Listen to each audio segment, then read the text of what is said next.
Today's spoken word is A Grave Digger's Tale, which is narrated by Liz Drury. This is a second book on the subject by Lincolnshire author Ian Shipley. The book can be purchased from the author, price £6.99. He can be contacted via shipleyian@hotmail.co.uk. His Facebook page is Ian Shipley Grave Tales. A Grave Digger's Tales by Ian Shipley. Chapter 1. End of an Era.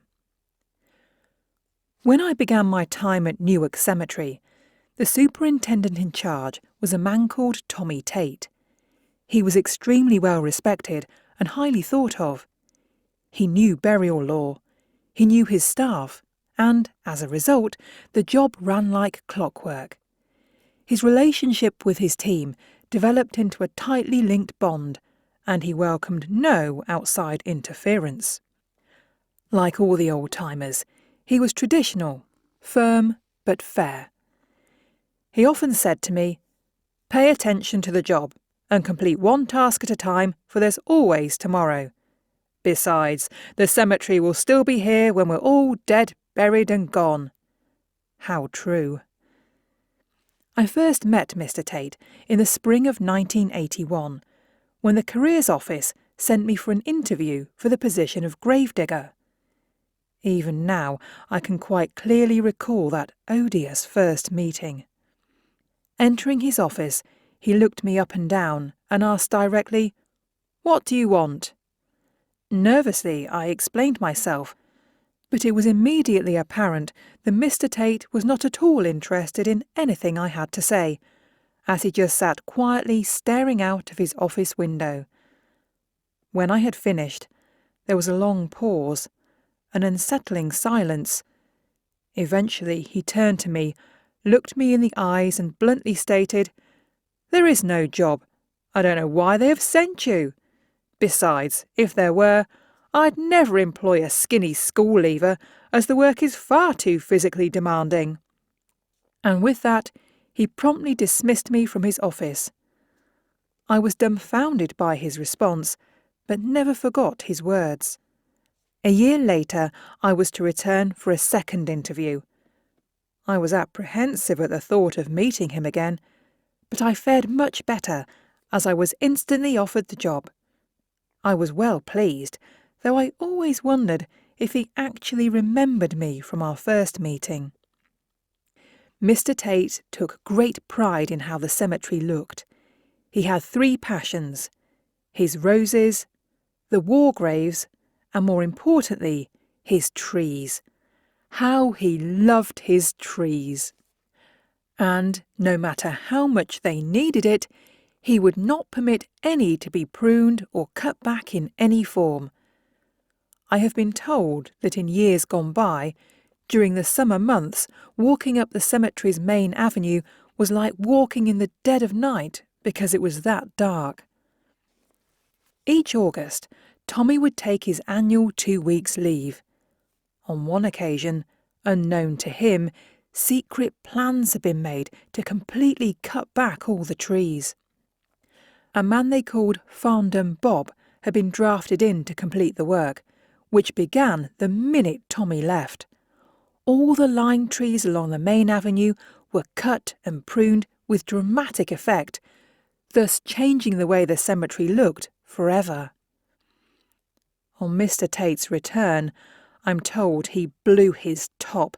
He was so angry, it was said he raged for weeks afterwards, as he could not believe that anyone could have dared to go behind his back. What of Farndom Bob?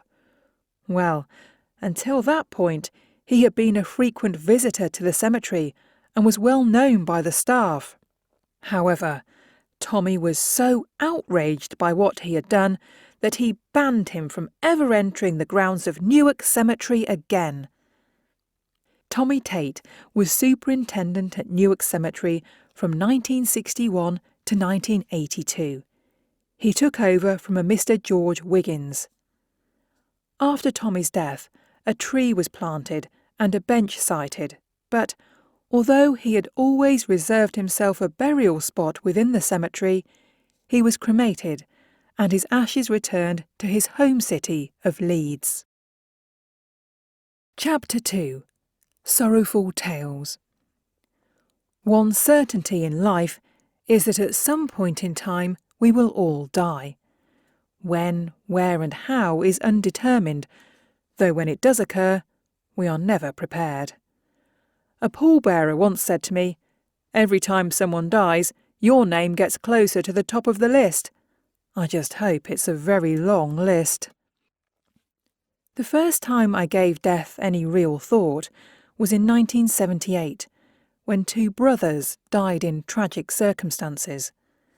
The brothers, aged 9 and 11, lived on our street, and although they were not well known to me, we did occasionally play football together. On Valentine's Day of that year, the two boys went to skate on a frozen pond. Unaware of the danger, the brothers fell through the thin ice and sadly both drowned. Every cemetery or churchyard has its own tales of woe, and Newark Cemetery is no different. In the older section, there are a couple of headstones that always catch my eye. The inscriptions read that their occupants were accidentally shot and accidentally poisoned. Every time I pass them, I can't help but wonder about the story surrounding their untimely deaths.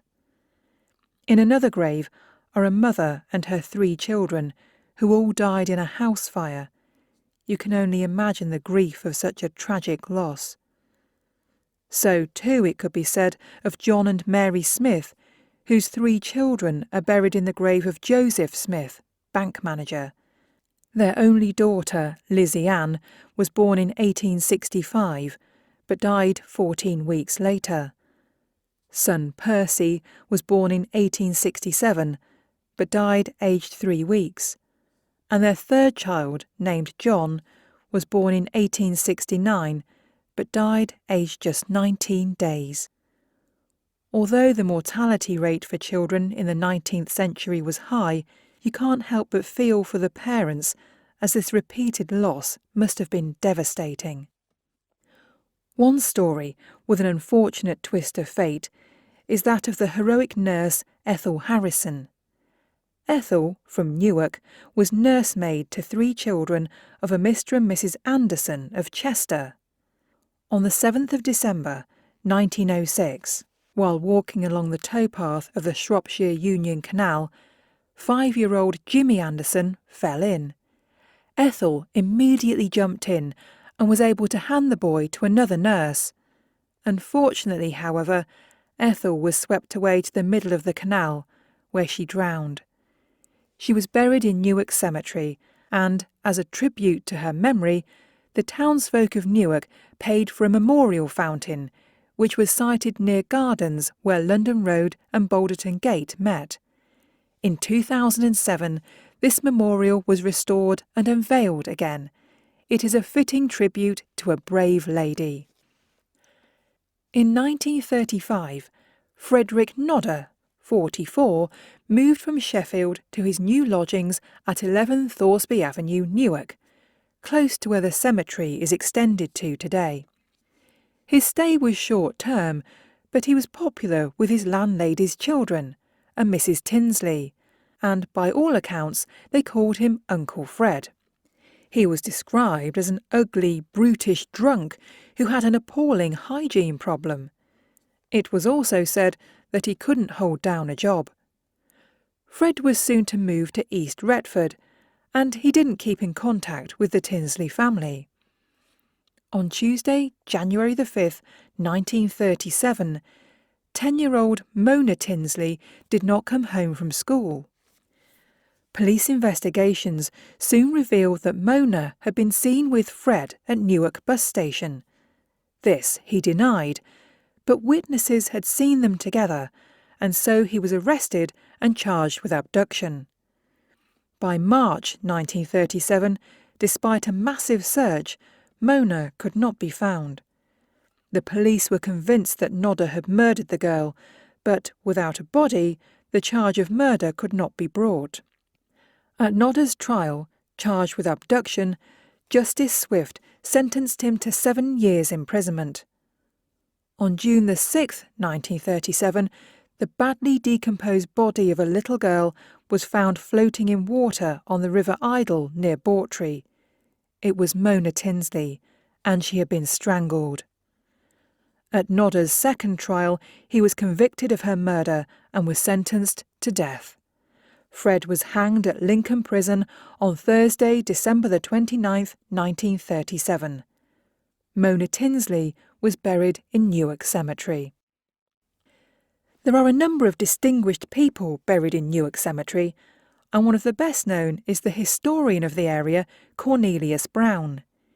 He was a journalist, editor of the Newark Advertiser, and author of 7 books, including The History of Newark, Volumes 1 and 2, which took him 15 years to complete. Sadly, he was never to see his final work in print, as he died just 4 days after finishing the final proofs. His grave can be found in the older part of the cemetery. Other benefactors of Newark include Thomas Earp, brewer, Joseph Gilstrap, malting, William H. Cubley, artist, William Newsom Nicholson, agricultural implements, and the Cafferata family, who were the suppliers and manufacturers of plaster and bricks from which much of the town has been built. From time to time, I'm asked if I have dug a grave for anyone famous. The short answer is no, well, not in the celebrity sense. I have dug graves for a Polish ambassador and for Sir Godfrey Hounsfield, CBE, the inventor of the CT scanner. To date, this is as far as my celebrity grave digging goes. Chapter 3. Halloween Prank. Each year during leaf fall, a member of the street cleaning team would join us for a couple of days a week to help tidy up. It was a mammoth task, which back then, early 80s, meant meticulously raking each section by hand on a fortnightly basis. It was a thankless task throughout, but on a cold, crisp morning it soon got the circulation going. Time and again we'd be sent the same chap. He was quite a character, always smiling and happy to do anything. He undoubtedly brightened up many a grey day, though I must say he was a few bricks light of a load and extremely gullible. On October the 31st, 1983, Halloween, I partially dug out a new double-depth grave. The following morning, fellow worker Ted took our colleague to one side and said to him, "Today I have a very important job for you to do. As yesterday was Halloween, we need to do a stock check. I want you to walk around the cemetery and check the graves to make sure that no zombies have escaped." I smiled to myself, as Ted had tried that one on me in my first year. Our colleague, however, simply froze on the spot. His jaw dropped and his eyes widened. He didn't cotton on. Instead, he replied, "What? You want me to go on my own? What if the zombies get me?" Ted tried not to laugh and assured, "They won't. It's daylight. You're quite safe now. Be brave." With that, our colleague pulled on his coat, lit up a cigarette, and off he went, much to our amusement. A short time later, the mess room door suddenly burst open, and in fell our colleague. He was quite literally on his knees, ashen-faced, out of breath, and blatantly panic-stricken. He shouted, "Come quick! One's got away!" I'm not sure who was the more surprised, him or us, as his hasty theatrical entrance made us all jump. With that, Ted got up and said to him, "Come with me." He walked across to the workbench and picked up a lump hammer and a pointed wooden stake, which he then handed to our colleague. "You'd best show me where," said Ted, and off they both went. We had all guessed just where they were heading, but our curiosity meant that we just had to follow. Our workmate was not aware that I'd been digging a grave, but nevertheless, he should have known better. "Over there!" he shouted, pointing in the direction of the freshly dug grave. He then refused to go any closer, but Ted, now standing beside the grave, was having none of it. Come on, it's okay," he said. Initially he took some persuading, but the man eventually plucked up the courage and, although extremely hesitant, did finally do as Ted asked. Ted then looked him in the face and said, "Now, when I open these boards, you be ready. It must not escape. You must jump down and hammer the stake through the zombie's heart." Our colleague said nothing, but his face was a picture. "On one," said Ted. 3, 2, 1.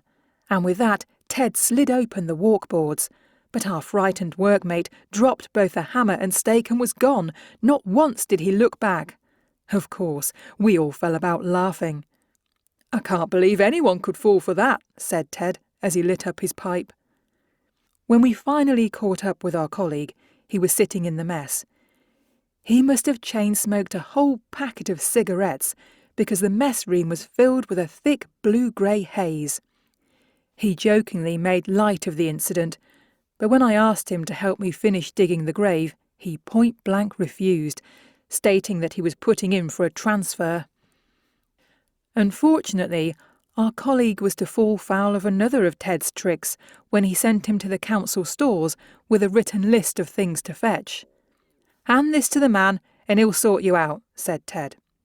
The list read, 1 tube of elbow grease, 1 bubble for a spirit level, a handful of sky hooks, a sack of oil, and a glass hammer and rubber tacks. It was that easy. Chapter 4. A Horrible Winter's Day.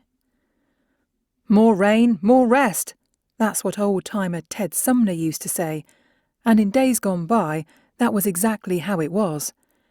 It was known as wet time, and every now and then, if it had not cleared by lunch, we'd be sent home, but would have to make up the hours by working a Saturday morning. Nowadays, this is no longer the case. Forget the difficult digs and the short winter days. If the elements are against you, then you're in for a miserable time. No, a gravedigger's life is not always a happy one, and every so often I curse and think to myself, "Ian, you must be mad." It's not often that I'm asked to dig a grave outside my normal working area, but every once in a while a request is made. In a village near Rutland Water, the furthest I have travelled, I was asked to dig a single-depth grave. The cemetery was situated on the outskirts of the village. It was remote and barren. Surrounding me on 3 sides were steep, rolling hills, while the 4th side was entirely flat, allowing you to see for miles and miles. I would imagine that during the summer months it would have been a beautiful, picturesque place, but at the end of January, with snow on the ground and a bitter wind blowing a chill factor of -13, it was a very, very different story. Prior to starting out, I had been warned that it would not be an easy dig, as it was stony ground, and once past the thin layer of turf, it was like trying to dig through a road. Shovel, fork and pick were all but useless, and although the jackhammer did loosen it, it struggled because the stones got bigger the deeper I went. Up until lunch, the weather had been fairly kind, but then it suddenly changed with a vengeance. Wind, rain, sleet, and finally heavy driving snow pounded us for over 4 hours. Oddly, if you looked to the hills, you could see the weather as it rapidly closed in. It was an awesome sight as the peaks suddenly changed from green to white, and within a matter of minutes it totally engulfed us. I had no choice but to continue working, as I had only allowed myself 1 full day for digging. However, my colleague and I were struggling as the severe weather began to take its toll. It was so wet and icy that there was a real danger that one of us might get electrocuted, so as a precaution I stopped using the jackhammer. Fortunately, I was able to shield the generator and keep it running just so we could warm our hands from the heat of the exhaust. By late afternoon, the skies had cleared, but the wind increased and the temperature plummeted. Neither my colleague nor I could remember a time when we had ever felt so cold. We were both soaked to the skin, and at one point I couldn't stop myself from shivering. My hands were so numb that I couldn't even hold my shovel. Nevertheless, I was determined to get finished, and by dusk we had virtually completed the dig. Worn out and chilled to the core, sitting in wet clothes with the heater at full blast did nothing to raise morale, and with over 30 miles to travel, I can honestly say it was basically a cheerless and uncomfortable journey home. I do not recall my colleague and I engaging in any conversation at all. I know my thoughts were on a hot bath, dry clothes, a warming fire and a hearty meal, and I'm guessing my colleague was thinking the same. On the day of the funeral, we returned to the site, although the weather was no better. I managed to scrape out a few more inches in depth before dressing the grave and clearing a pathway for pallbearers and mourners to walk on. Regrettably, what I had neglected to do on the day of digging was to throw a spare tarpaulin over the spoil heap, and, as a result, it had frozen solid. A couple of days of heavy frosts had bonded the entire heap together, and it was so tightly knitted that for the first time in years I had to use a pickaxe to break it up before shoveling it back in. I have had many an unpleasant dig, but without doubt this was the coldest, wettest, and most miserable of jobs that I can ever remember doing. Chapter 5. Floating Coffin. When visiting out-of-the-way churchyards, it's not unusual to find that the grave I'm going to dig has not been marked. What is more worrying is when the church warden declares, "What funeral? No one's told me there's a burial here." On one such occasion, an unscheduled tea break was taken while an anxious church warden frantically ran around trying to clarify what, when and where. Eventually, after much confusion, he returned and a plot was chosen and I finally could begin. It was to be a double-depth grave, but right from the start it was apparent that it had been dug before. This did not immediately concern me, as over the years many churchyards have been dug and redug. But within a short time I had unearthed both a coffin and human remains, neither of which appeared to be that old. I now couldn't reach the churchwarden, so I telephoned the undertaker, who was able to point me in the direction of someone who could help. On their arrival, I explained the situation, and for a moment they seemed clearly taken aback and at a loss as quite what to do. According to the burial plan, the grave I had opened showed it to have not been used, but clearly this was not the case. It appeared that someone had forgotten to record the burial on the plan. Between us, we examined the map of the churchyard and eventually decided on a new place to dig, so the other grave was abandoned and backfilled before starting all over again. Digging was slow progress, as the grey, potter's-type clay just glued itself to everything. It was strenuous, horrible stuff to work with, as literally everything you touched was caked in clay. Keeping your footing while standing on the surrounding walkboards was easier said than done, as the sodden earth made them extremely slippery and hazardous to work on. As with all clay-based digs, what I find typically frustrating is how it sticks to the heels of your boots and you're forever trying to scrape it off. It's so annoying. At a depth of 3 feet 4 inches, I suddenly found myself in water, and it was coming up fast.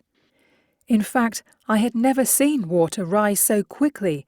It was like running a bath. Without hiring a snorkel and flippers, a double-depth grave was out of the question, and so I closed it down and left it until the day of the funeral. On my return, I was somewhat surprised to find that there was only about 2 feet of water in the grave. This was quickly pumped out, though it remained an ongoing task throughout. I tried to get a little more depth, but it was a no-win situation, so I simply levelled it off and dressed it ready for their arrival. Just minutes before they were due, I again pumped out the grave, and, in a bid to mask the rising tide, I threw in a generous amount of wood shavings. Unfortunately, the hearse and the cortege were running behind time, and I was beginning to fret as the grave was filling up fast. To make things worse, when they did finally arrive and the coffin was interred, the mourners simply hung around conversing with each other. With every minute that passed, I was becoming more worried that the coffin itself would float to the surface.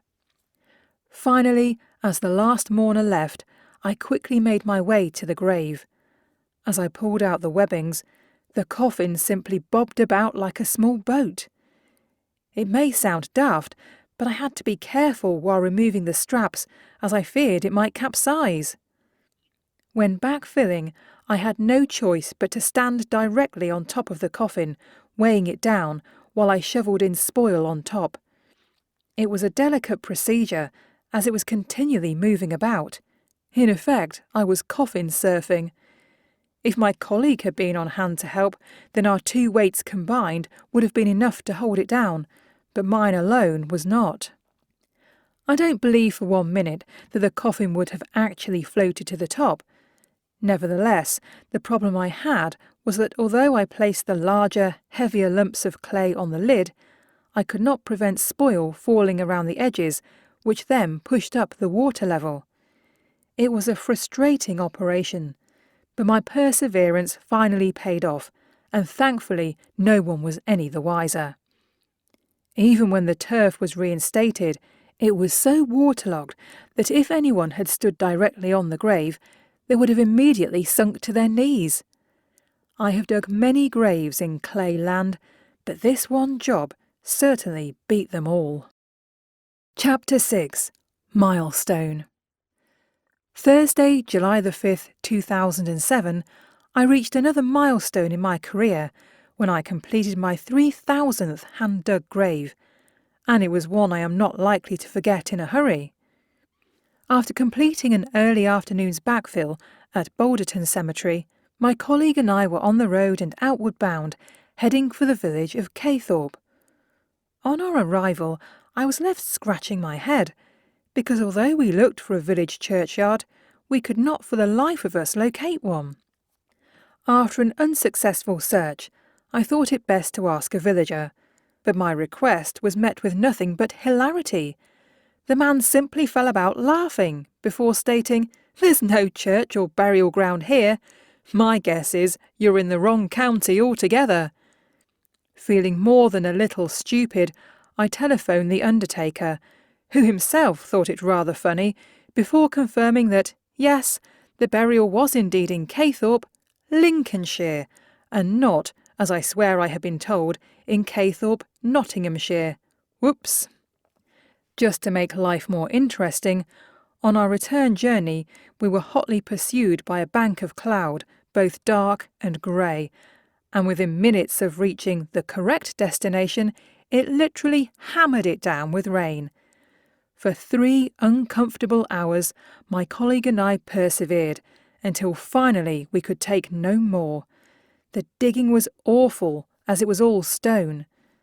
The best description I could give is that it was like standing on top of a stone-built wall and dismantling it layer by layer, piece by piece. It was extremely frustrating because you seemingly got nowhere fast. When I returned the next morning, I was pleasantly surprised to find that the dig was actually deeper than I had initially believed it was. On the downside, it was now standing in 18 inches of water, although this was quickly pumped out. The grave was sufficiently deep enough, but for my own peace of mind, I picked up where I left off, eager to scrape out a few more inches.